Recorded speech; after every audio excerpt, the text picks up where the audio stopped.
Welcome to the patch 26.1 ADC tier list. Essence Reaver being an OP as fuck item means that Lucian and Corki have risen to the top of the tier list as they utilize their first item power spike quite well. Caitlyn and higher range AD carries have been able to take advantage of all of the hyper carries playing in the game due to the new 200% crit damage change to the new season. Aphelios and Yunara are the ADC hyper carries that benefit the most out of all as they scale extremely well and have either extreme damage or quite a bit of mobility. Next up on the A tier, we have most of the neutralizers that do extremely well into the hyper carries as counter picks because higher range means higher chance to shut down the hyper carries that are OP, and therefore these champions are going to be at the top of the A tier list for that reason. Next up, we have the fighters like MF, Draven, Tristana, who absolutely love to just shut down these hyper carries and use crit pretty well. Sivir, Smolder are other hyperscalers who benefit from a niche, and the rest of the A tier are pretty much either hyperscalers that don't benefit a lot early or mages that kind of have been down in the dumps due to the new ADC changes. Since ADCs benefit from gold, mages benefit from EXP much more. Also, Kog'Maw is AP in this tier list because on hit sucks ass. In the B tier, we have most of the hyperscalers who do decent in the meta yet don't have enough mobility or are too weak in lane to actually be able to get to the point where their crit damage actually matters. We now have Kai'Sa as well, who's also another one of the on-hit AD carries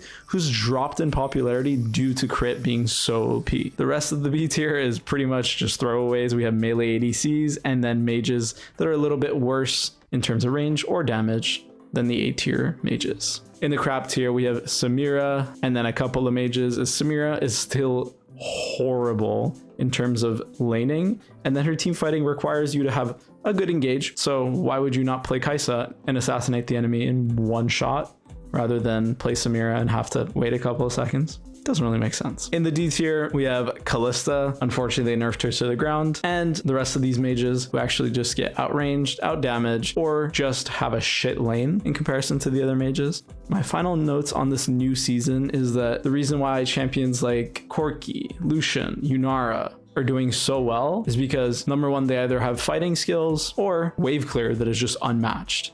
Therefore, Yunara, for example, is going to be stronger than Jinx because she has an auto attack reset.